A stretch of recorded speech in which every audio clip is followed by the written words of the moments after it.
Congratulations to Professor of Glitches, former INEC chairman Mahmood Yakubu, as you don't make him into the list of Tinubu appointees for ambassador. As you serve for 10 years as INEC chairman and on your retirement, retire with a legacy of glitches, President Tinubu don't see you worthy to be appointed as ambassador. Congratulations. We wish you a tenure filled with even more glitches. And one day you go come tell Nigerians, Yakubu, what caused the glitch.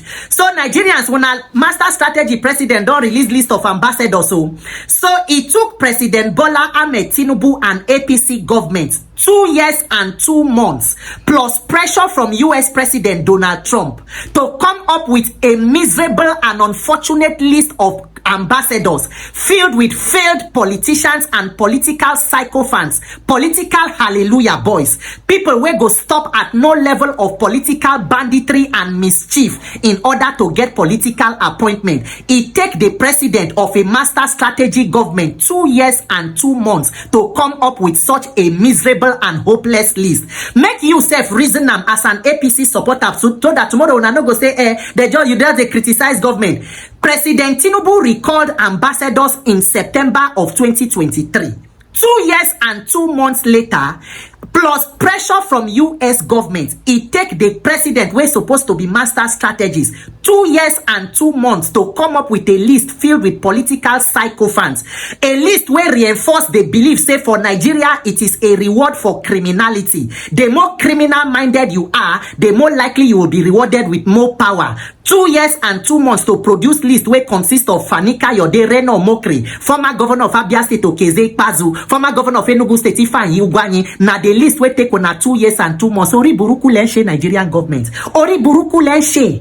This is a shame of government. This is textbook definition of how not to govern a country.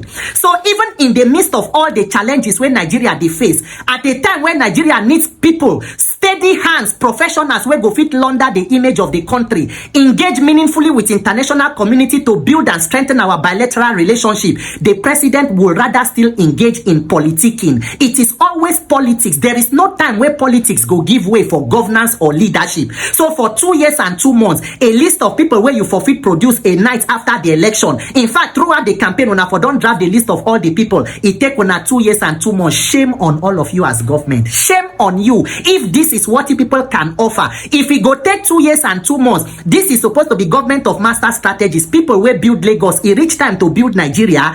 Building materials don't finish. Shame of a country. It shows how unfortunate Nigerians did to have this kind of persons or characters in positions of leadership. What are you teaching other people and the younger generation? That the more criminal minded you are, the more likely you go get favor or you go get reward in governance. Now so Nigeria be. Is it loyalty to country or loyalty to one person? May God deliver Nigerians. Because the one where we did so now, this is not just bad government, it is an affliction. It is a curse. It is a plague. May Nigeria get the wisdom and courage to deliver themselves, because this cannot be sustainable. Congratulations to all the appointees, but most importantly, congratulations to Professor of Glitches, Mahmood Yakubu. We hope it was worth it. One day, Nigerians go know wetin cause the glitch, and Nigerians will deliver themselves. Master strategists, congratulations on your list of ambassadorial nominees. May God help Nigeria, but may Nigerians help themselves even more.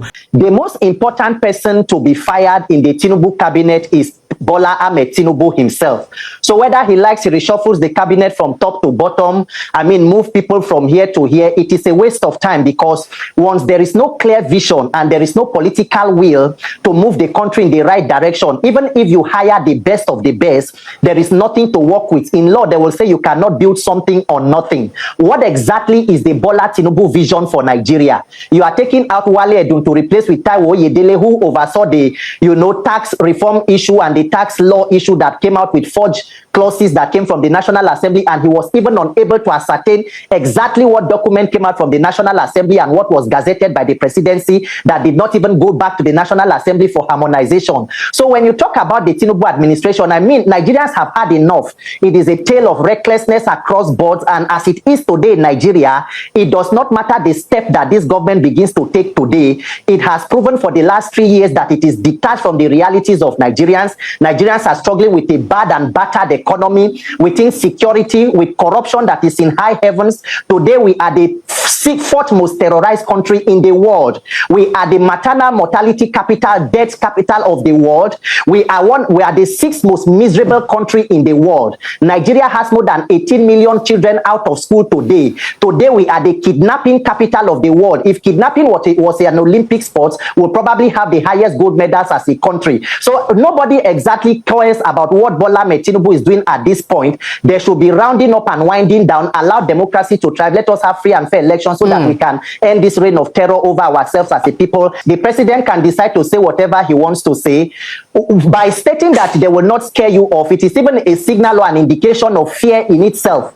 Because when the president comes out to talk about the ADC National Convention, Mr. Dako, are you aware of any court order that says it is illegitimate for the ADC to have held their convention? Why is the president talking about it? So when you want to talk about respecting the judiciary and court orders, was it part of the respect for the judiciary for the president to visit the Nigerian Judicial Council and also the judges, and they were singing on his campaign mantra on their mandate, they shall collapse? Does the president understand that in a democracy there is a principle of separation of power, and the judicial arm of government must be devoid of executive interference, where you commit a cabinet minister to take care of the welfare of the judicial officers? And today we have the kind of judiciary that we have in Nigeria.